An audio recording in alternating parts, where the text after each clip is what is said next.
Boa noite mais uma vez, aqueles que chegaram após o início do culto.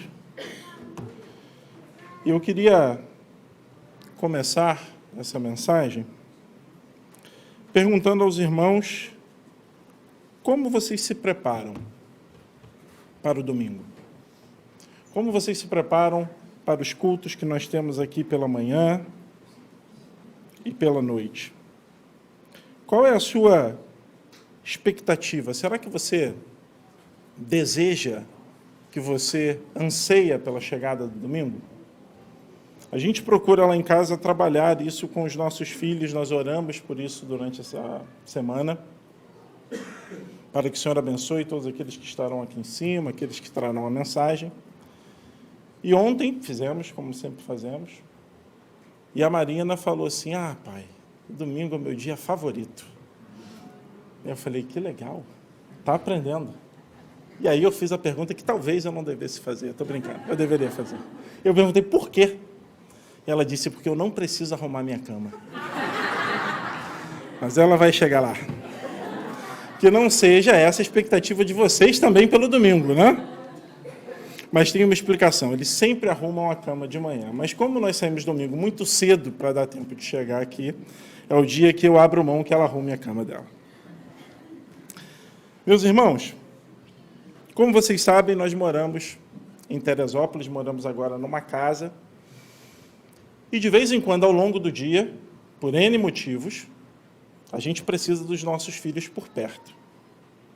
E aí eu, ou a Nívia, perguntamos, onde vocês estão? Marina, Amanda, Daniel, vamos falando o nome de todos eles.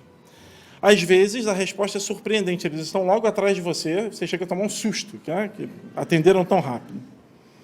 Algumas outras vezes, a resposta vem assim ao longe, e aí você pergunta, bem, estão em algum lugar que ainda dá para ouvir a voz, então tudo bem. Só que algumas outras vezes, não vem uma resposta. Algumas vezes, e não são poucas, quando a gente chama, onde você está, Daniel? Onde você está, Marina? Amanda? Nós não recebemos uma resposta. E se vocês se lembrarem, em Gênesis 3, Deus fez essa pergunta. Onde você está? E esse é o título da nossa mensagem de hoje. E Gênesis 3 talvez seja um dos capítulos mais tristes da Bíblia. Gênesis 3 narra a queda do homem. E quando a gente olha para o mundo de hoje, é preciso a gente entender que isso tudo teve origem lá em Gênesis 3. Toda a decadência, toda a disfunção, todo o mal, tudo de errado, tudo que está imperfeito e, claro, a morte, tem origem em Gênesis 3. E o registro de Gênesis 3, como em toda a Bíblia, ele é um registro real, um registro verdadeiro. Não há mitos nem exageros ali. E nós conhecemos as 4 grandes realidades da teologia: criação, queda, redenção e consumação. E não é possível a gente entender, como a gente precisa entender, a necessidade que temos de um Salvador, por que é necessário que ele morra e por que é importante que ele volte novamente, se nós não entendermos a queda. Nós não podemos entender por que o homem chegou até aqui, se nós não olharmos para Gênesis 3. E Gênesis 3 vai nos ajudar a enxergar o mundo, enxergar a nossa própria vida com as lentes corretas. O homem é criado à imagem e semelhança de Deus. Deus instrui o homem sobre o seu papel. De Adão vem Eva. Eles recebem a orientação de se multiplicar. E o final do relato em Gênesis 2 diz que eles estavam nus e não se envergonhavam. Homem e mulher viviam em perfeita comunhão, um com o outro e com o seu Criador. E quando você vai ler o capítulo 3 de Gênesis, ele começa com mas. alguma coisa acontece e a história sofre uma reviravolta. O homem sai do seu estado maravilhoso da criação e da sua comunhão com Deus para a sua atual condição de pecado e de estar sob julgamento divino. O homem que era amigo de Deus e que tinha intimidade com Deus, ele agora é inimigo de Deus. Ele passa a ser considerado um rebelde. E Gênesis 3 começa com a narrativa da serpente. A serpente falando com Eva e enfatizando a proibição de Deus e não a sua provisão. E lá no versículo 1, diz assim: é verdade que Deus disse, não comam do fruto de nenhuma árvore do jardim? Então, Satanás resume todo o mandamento de Deus para Adão e Eva nesta pergunta. E o que a serpente está tentando apresentar ali é que Deus não é bom, que Deus é duro e que Deus está privando Adão e Eva de coisas maravilhosas que eles poderiam e deveriam experimentar. E aquela história de que você vai morrer, ela não é de fato verdade. Deus não vai cumprir aquilo que ele disse lá para vocês. Tanto é que, no versículo 4, a serpente diz à mulher: é certo que vocês não morrerão. E então, a gente conhece a história. Eva cede, falhando em confiar em Deus e dando assim uma declaração da sua autonomia, da sua independência. E o versículo 6 fala: vendo a mulher que a árvore era boa para se comer, agradável aos olhos e árvore desejável para dar entendimento, tomou do seu fruto e comeu, e deu também ao seu marido, e ele comeu.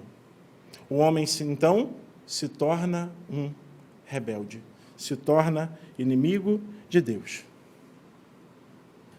A boa notícia é que a única esperança para esse rebelde, e a única esperança para todos os rebeldes ao longo da história, não dependeria dele ou de qualquer outra pessoa, mas apenas do amor eletivo e incondicional e do plano de salvação do próprio Deus. Essa é a esperança do homem.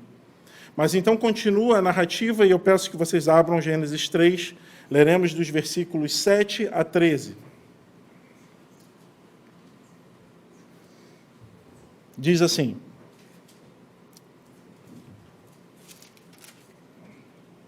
então, os olhos de ambos se abriram, e percebendo que estavam nus, costuraram folhas de figueira e fizeram cintas para si. Ao ouvirem a voz do Senhor Deus, que andava no jardim, quando soprava o vento suave da tarde, o homem e a sua mulher se esconderam da presença do Senhor Deus, entre as árvores do jardim. E o Senhor Deus chamou o homem e lhe perguntou: onde você está? Ele respondeu: ouvi a tua voz no jardim, e porque estava nu, tive medo e me escondi. Deus perguntou: quem lhe disse que você estava nu? Você comeu da árvore da qual ordenei que não comesse? Então o homem disse: a mulher que me deste para estar comigo, ela me deu da árvore, e eu comi. Então o Senhor Deus disse à mulher: que é isto que você fez? A mulher respondeu: a serpente me enganou, e eu comi. A partir desse momento, como diz o versículo 7, os olhos de ambos estão abertos. E aquela promessa da serpente de que tudo continuaria maravilhoso, e na verdade seria ainda melhor, porque tudo aquilo que Deus estava privando você de aproveitar, você agora terá as portas abertas para aproveitar. Só que não é isso que acontece. A morte espiritual de ambos pode ser observada pela alienação um do outro a partir do momento que eles produzem cintas para esconder a sua nudez, e a sua alienação de Deus, porque o trecho que lemos fala que eles procuraram se esconder quando ouviram a voz de Deus. A confiança entre homem e mulher é então afetada de forma definitiva. As suas consciências passam a lhes acusar e eles se escondem diante da presença de Deus. Vejam, acontece uma mudança dramática no capítulo 3. O homem e sua mulher experimentavam de comunhão perfeita um com o outro e comunhão perfeita com o Senhor. E a partir do momento que eles pecam, nada continua como antes. Os olhos abertos geram uma relação de rebeldia um com o outro, onde antes havia uma relação prazerosa e harmônica. Eles não apenas sentiram a vergonha, mas também resistiram a qualquer comunhão com Deus, fugindo da presença dele. E a conversa que é narrada aqui, das perguntas que Deus faz a Adão e Eva, as respostas são evasivas, são enganosas, e sempre no sentido de transferir a culpa para alguém. E eu não vou muito longe quando eu leio esse relato e eu olho mais uma vez para os meus filhos. Quando eu chamo porque aconteceu alguma coisa e é preciso resolver, é preciso confrontá-los, se tem 2, um passa a culpa para o outro. Se tem 3, é a mesma análise combinatória ali, só que agora mais uma pessoa na equação. Não fui eu, foi ele. Não, ele puxou, ela pegou. Tudo começou aqui, meus irmãos. E eu vejo isso com eles, bem pequenos. Essa história não muda. A depravação que atinge o homem não está relacionada apenas à incapacidade do homem, então, parar de pecar, mas é mais profundamente a sua propensão a evitar o arrependimento. O homem passa a fugir da presença de Deus. Ele vai fazer tudo o que ele puder fazer para enganar, para fugir e tirar a culpa de si mesmo. Se possível, ele vai tentar passar essa culpa para o próprio Deus e responsabilizar Deus pelo seu estado. Adão e Eva sabiam que tinham pecado contra o Senhor. Eles haviam experimentado a desobediência. Eles agora tinham seus olhos abertos. Sentiam a culpa diante do Deus Todo-Poderoso. E é isso que eles estavam tentando esconder. Eles se lembraram de que Deus havia dito a eles que se eles comessem daquilo que não deveriam comer, eles iriam morrer. No dia em que comeres, morrerás. Mas apesar dos pensamentos corruptos, apesar das consciências acusadoras evidenciadas nas respostas de Adão e de Eva, eles ainda assim tentam fugir. Não há condição para eles se arrependerem do seu pecado. Pecadores depravados como nós, que éramos rebeldes, que éramos inimigos de Deus, nós podemos até, muitas vezes, sentir vergonha do nosso pecado. Nós podemos até saber que temos que enfrentar as consequências da nossa corrupção diante do nosso Deus. Nós podemos, muitas vezes, escrever resoluções para tentarmos, nós mesmos, mudarmos as nossas vidas e pararmos de fazer aquilo que sabemos que não devemos. Mas, a parte de Deus, não é possível que haja arrependimento. Não é possível que haja transformação. Então, o que Adão e Eva fazem é se esconder de Deus. Versículo 8 diz: ao ouvirem a voz do Senhor Deus, que andava no jardim, quando soprava o vento suave da tarde, o homem e a mulher se esconderam da presença do Senhor Deus entre as árvores do jardim. Entre o versículo 7 e o versículo 8 é possível que tenha passado um período de tempo. Eles fazem lá as cintas para se esconder, a partir do momento que seus olhos são abertos. No versículo 8, ao ouvirem a voz do Senhor. Na tradução do inglês, uma das versões da tradução para o inglês, a tradução ESV, diz: quando eles ouviram o som do Senhor andando pelo jardim. Sabe quando você vê alguém andando e você percebe que tem alguém perto de você, ou que tem alguém se aproximando? E Adão e Eva sabiam que só poderia ser o Senhor. Porque a presença de Deus, aqui no versículo 8, indica que aquela relação de Deus com Adão e Eva era de constância. Era a regra entre eles, o relacionamento deles conversarem, deles serem íntimos, do Senhor se aproximar deles. E diz que quando soprava o vento suave da tarde, sabe aquela transição entre o dia quente e a noite mais fresca que se aproxima, aquele cair da tarde, o Senhor se aproxima para ter comunhão com o homem. E eles ouvem a voz do Senhor, e diferente do que faziam todos os outros dias, eles se escondem. Deus chega para ter comunhão com o homem já não está mais ali. Aquilo que no dia anterior, ouvir a presença de Deus, o Senhor, a voz do Senhor, que antes apresentava alegria e satisfação, agora traz um sentimento de medo e vergonha para Adão. Se antes eles corriam para Deus, agora eles correm para se esconder de Deus. Se antes eles se alegravam e se regozijavam ao ouvir a voz do Senhor, ouvir a voz do Senhor ouvir a voz do Senhor agora traz a eles um sentimento de pavor, de medo, porque eles sabiam que a morte chegaria. Então eles fogem para se esconder. Não há nenhuma explosão de amor, como nos dias anteriores. Não há qualquer clamor de confissão ou de arrependimento. Muito pelo contrário, eles querem fugir da presença do Senhor. E aqui então começa, como nós vemos hoje, a fuga do homem em relação a Deus como seu justo juiz. Esse escape que começa com Adão, ele continua nos dias de hoje através dos mais variados subterfúgios, das mais variadas alternativas.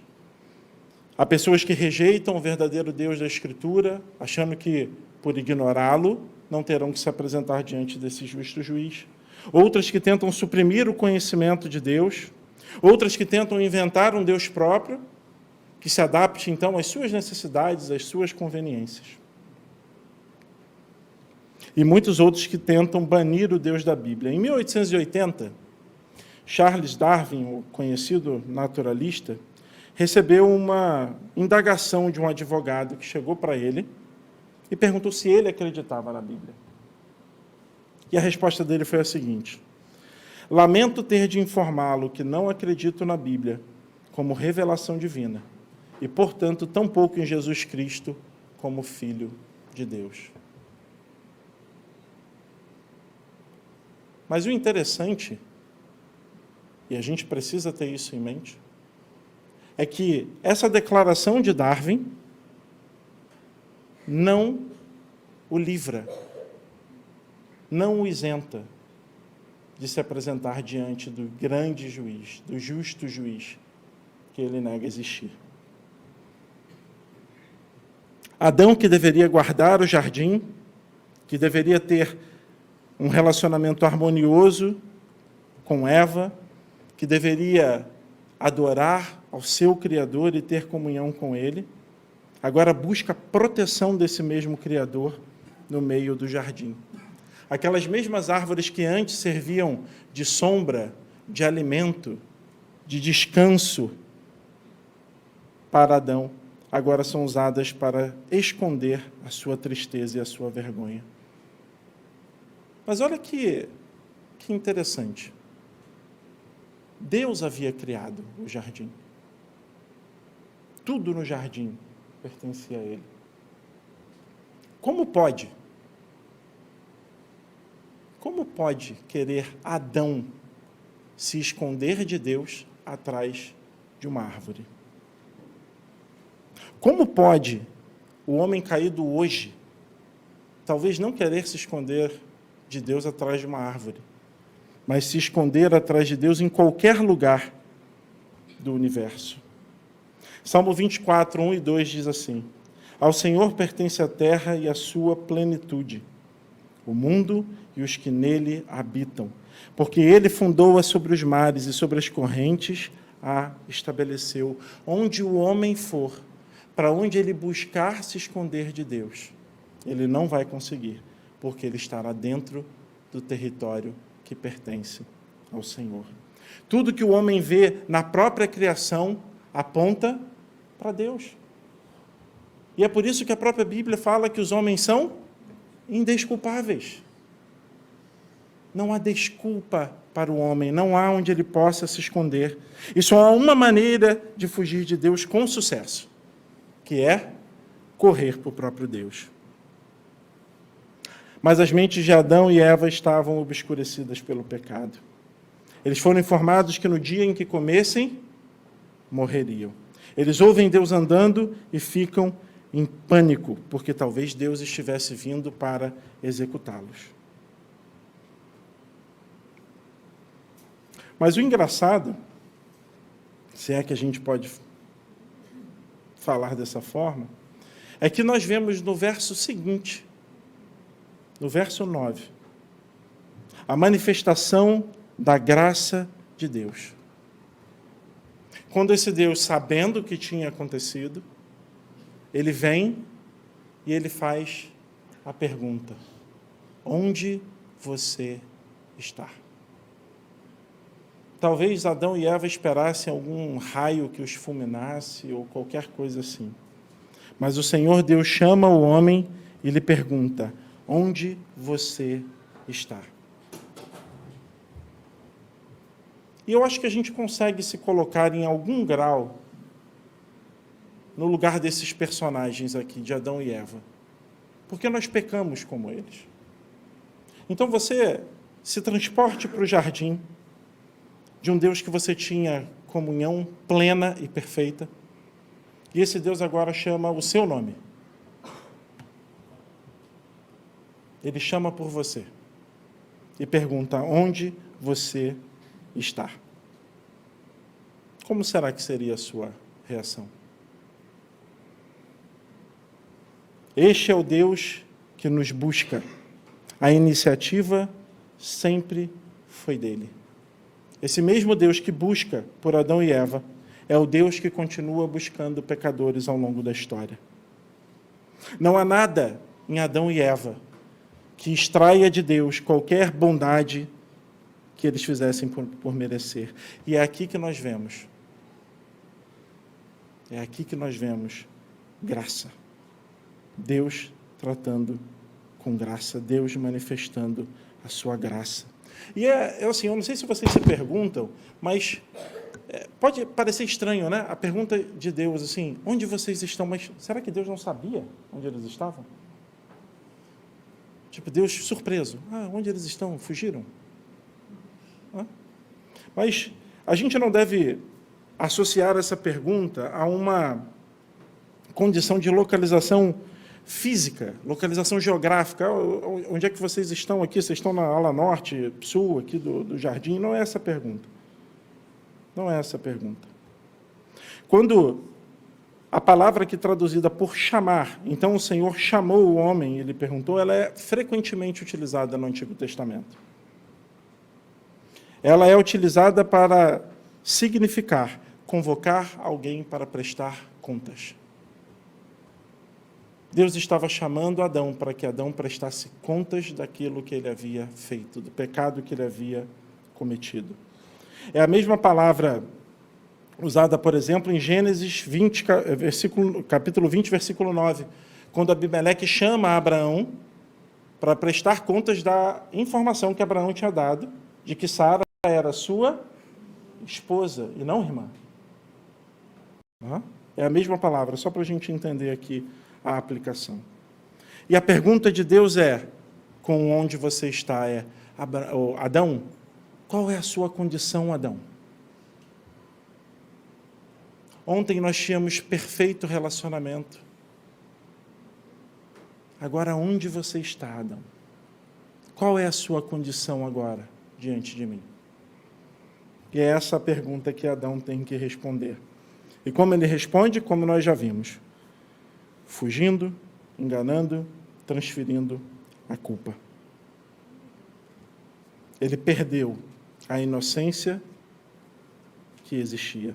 E ele responde: ouvi a tua voz no jardim, e porque estava nu, tive medo e me escondi. E aqui, de novo, a gente deve fazer uma pergunta, irmãos. Quando é que Adão esteve vestido antes? Hora nenhuma.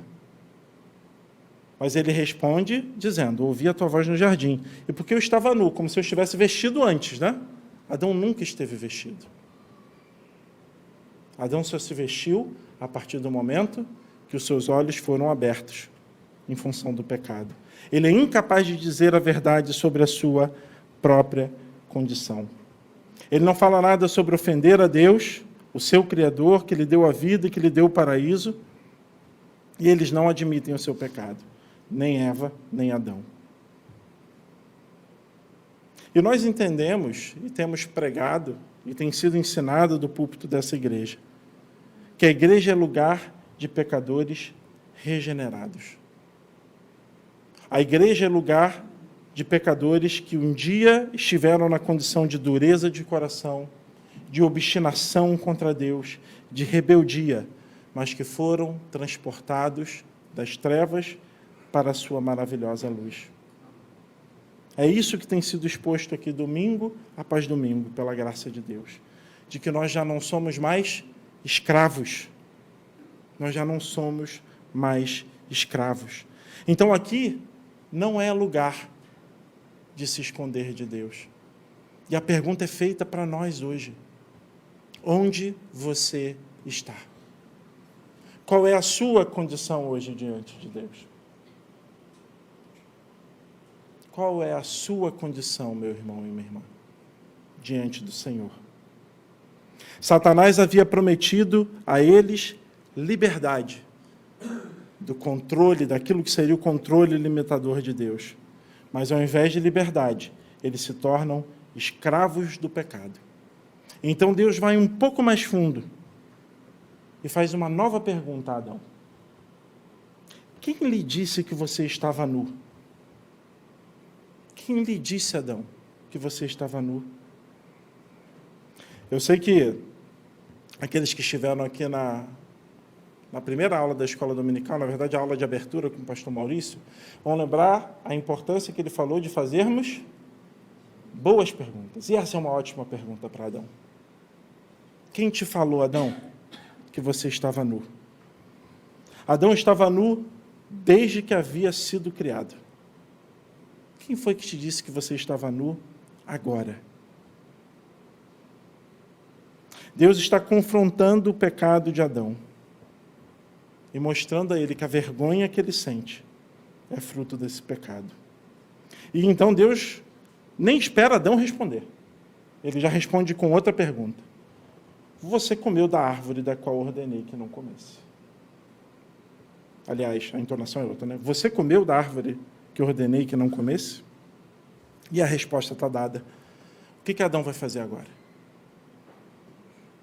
O que Adão vai fazer agora? Ele já havia tentado fugir, ser evasivo, dar meias verdades como respostas, mas a verdade é que Adão havia desobedecido ao mandamento do seu Criador. E é por isso que ele sentia vergonha. A desobediência é o resultado direto que leva ao seu pecado e à sua rebelião. E aí Adão responde.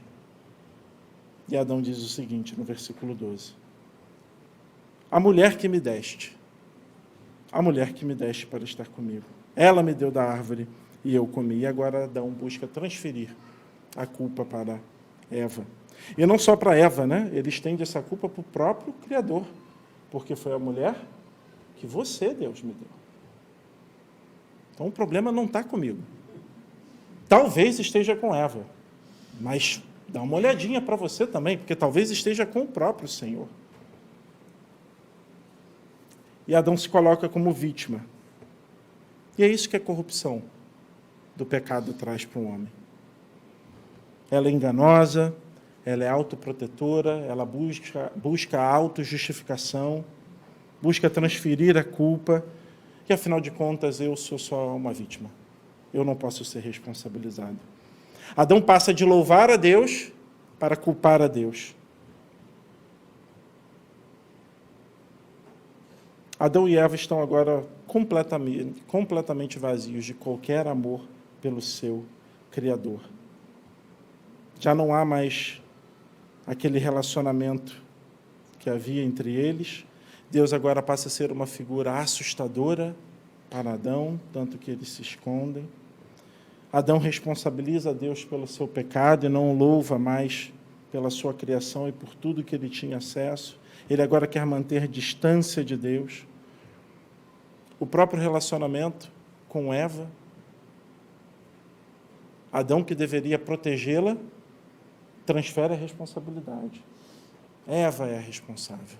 Ela comeu, ela pecou. Não fui eu que falhei, foi ela. E Deus então vai a Eva e no versículo 13 faz uma pergunta. Então o Senhor disse à mulher: que é isso que você fez? E a mulher respondeu: a serpente me enganou e eu comi. Então Eva segue o mesmo padrão de Adão. Ela também transfere a responsabilidade. Ela também é uma vítima das circunstâncias. Isso representa a condição da alma humana hoje, irmãos. Que é marcada pela desobediência a Deus, pela falta de comunhão com Deus, pela sentença de morte, pela indisposição de reconhecer o seu pecado. Não há o desejo de arrependimento. Vamos buscar fugir de Deus, ainda que isso seja impossível. Vamos buscar todas as alternativas para fugir de Deus. Jeremias escreve, num dos versículos mais conhecidos das Escrituras: enganoso é o coração, mais do que todas as coisas, de desesperadamente corrupto. Quem poderá entendê-lo? E essa condição do coração não pode ser mudada pelo ser humano, por mais que ele se esforce, por mais que ele traga resoluções, por mais que ele queira praticar as boas obras para contrabalançar o seu mal. A sua justiça própria não pode justificá-lo. E aí eu disse que o capítulo 3 era um dos capítulos mais tristes das Escrituras. Mas é também no capítulo 3 que a solução para esse problema terrível é apresentada. Mais à frente, no capítulo, nós temos a promessa de Deus sobre o descendente da mulher que feriria a cabeça da serpente. Então, mesmo em meio a um cenário de tanta destruição, de afastamento de Deus, de rebeldia contra o nosso Criador, nós temos a promessa que nos dá a esperança. O plano da redenção está em curso. Nós não devemos perder isso de vista. Nós não devemos perder de vista que apenas Deus pode despertar os eleitos da morte para a vida. Apenas a redenção pode trazer a reconciliação desse relacionamento perdido de harmonia do homem com o seu semelhante e do homem para com Deus. Somente nele encontramos essa reconciliação. E nós não devemos perder de vista que nós somos salvos pela graça mediante a fé no Filho de Deus. E o mais interessante é que Adão e Eva, rebeldes, distantes agora daquela comunhão que eles tinham com o Senhor, como nós estávamos antes de sermos resgatados. O mais interessante é que essa esperança, ela é clara em toda a Escritura. E o próprio Senhor Jesus diz lá em Lucas, no Evangelho de Lucas, no capítulo 19, no versículo 10, que para aquele que está perdido, que para aquele que está longe da presença do seu Salvador, que daquele que talvez esteja escutando essa mensagem e foge de todas as formas de Deus. O próprio Cristo diz, porque o Filho do Homem veio para buscar e salvar o perdido. Ele veio para buscar e salvar o perdido. Eu queria encerrar com 2 breves aplicações. A primeira, Deus trata conosco pessoalmente. Deus trata conosco pessoalmente. A gente não pode perder de vista, meu irmão e minha irmã, que nós um dia iremos comparecer diante do justo juiz. Nós um dia prestaremos contas a Ele.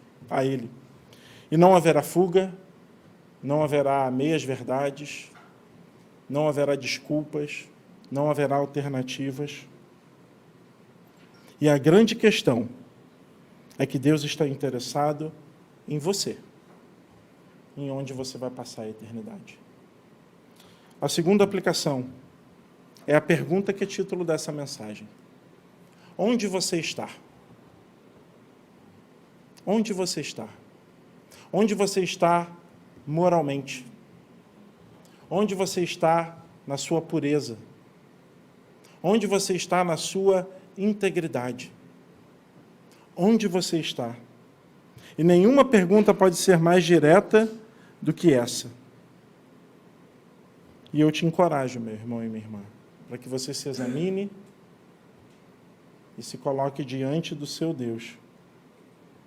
Não com as suas verdades, não com os seus critérios, mas a partir dos critérios que as Escrituras apresentam, que nós devemos nos apresentar diante dele. Que o Senhor nos abençoe. Vamos orar.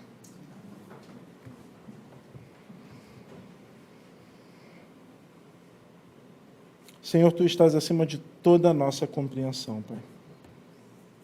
Sabemos de Ti aquilo que foi revelado nas Escrituras e sabemos que Tu és santo. Como podemos nós, pecadores, nos aproximarmos de Ti? E a resposta, ela está em Cristo, Pai, e em Sua morte na cruz. Aquilo que cantamos antes dessa mensagem, em densas trevas, Senhor, nós andávamos até que fomos trazidos para a luz. Cristo é o caminho, a verdade e a vida, e nós te louvamos por isso e pela graça da salvação. Assim oramos, em nome de Jesus. Amém.